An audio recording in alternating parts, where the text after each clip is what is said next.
Next up is Vivy Fluorite's Ice Song. And honestly, you guys, probably not going to talk too much about this one. I will say this. It's rated high on my anime list, I want to say. And you said people were talking about it on like YouTube and stuff and saying that it's great. I will say this. It looks interesting. The premise is interesting. I personally am not invested in it only because I am not a big fan of the story route of technology takes over. I just am not personally into that type of story.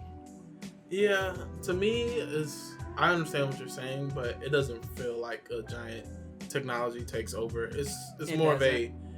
of a... It doesn't?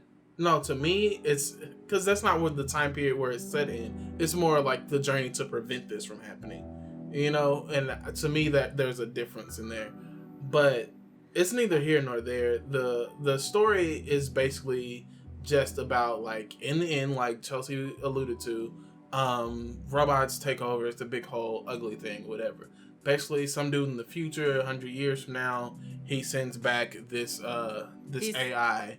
And AI, if you don't know, is what? Artificial intelligence. Exactly. So, and he sends him back to basically change the future. Yeah. He sends him back with all this information of what happens and how to prevent it, and basically what they call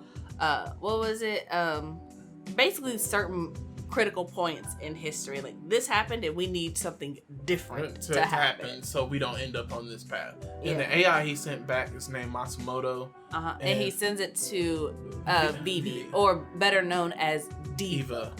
I don't know where Vivy comes from because everybody in the show calls her Diva because she is basically the first artificial intelligence to be human-like, essentially. Yeah. And her mission, as they say it, or her job is to be a singer, is to make people happy with her voice. By singing with all her heart. Right. And she's obviously a robot, so doesn't have a heart. Yeah, so she doesn't know how to figure this out. But basically, 100 years from now, she's the only AI still intact from 100 years ago.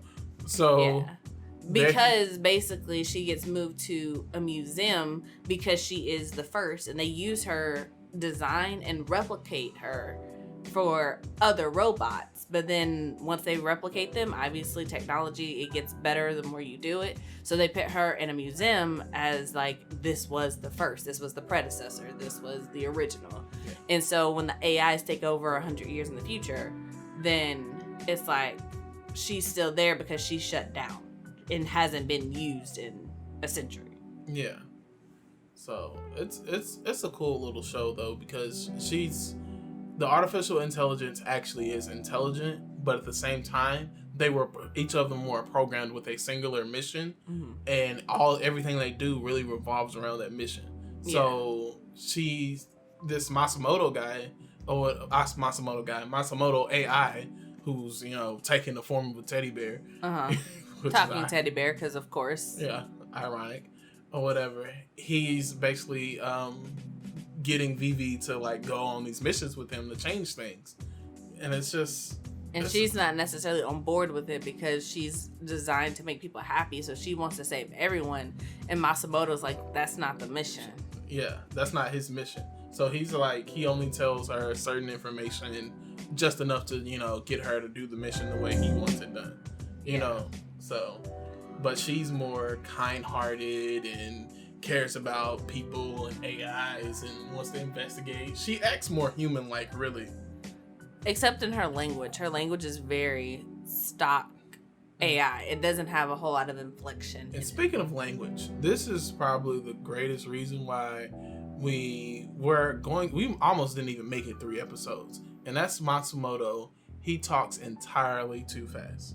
Talks super fast. Super duper fast. And like, we are professional anime watchers, you guys. We watch subtitled anime all the time. But he talks so fast, there's no way to read the subtitles unless you pause it. Even if it was in English, if he talked the same speed, it would still be difficult to understand. Yeah. It was just, that's how fast he talks.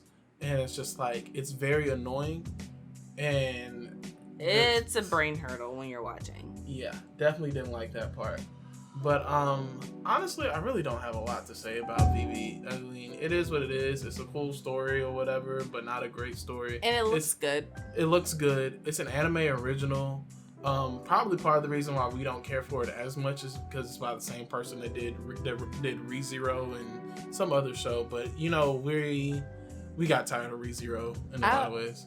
Well, I wouldn't say that's the reason we don't like it, because ReZero wasn't bad. It just got to a point where I lost the plot. But that's a different conversation. The reason I'm not invested in Vivy is because I'm not into the AIs take over the world in the future and we've got to stop it. And I know this is ironic considering what I said about Tokyo Revengers. I don't mind time travel, but I also dislike time travel like this, where it's like you don't really know how your actions are affecting the future.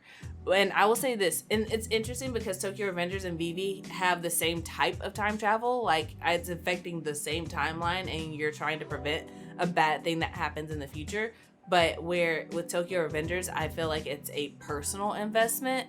Like, yes, I feel like saving the world is for sure a good thing to do, but it's also a very broad thing. And because the main character is not invested in it, and honestly, like, I'm not personally invested in the whole AIs are going to take over the world in 100 years type thing. It's just kind of like, I get it, but then I don't. And then there's also like I get it, but I don't care.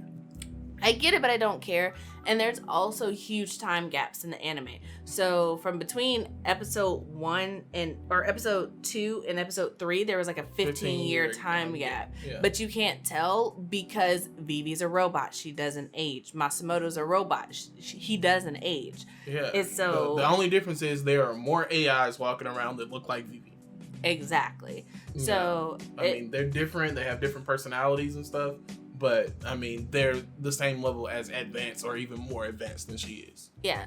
So I wouldn't say don't watch it. I would say that it's probably a high probability that we will not continue to watch it at this point. And even if we do watch it, we're probably not going to talk about it ever again. Yeah. So I would say if you're into time travel, if you're into pretty looking anime, if you're into something that could potentially be a somewhat interesting plot involving AI, then is futuristic. You could give this one a try. It's just not for us necessarily. But that's all that we can really say, because honestly, like I said, we didn't have a whole lot to say about it to begin with. But on to the next anime.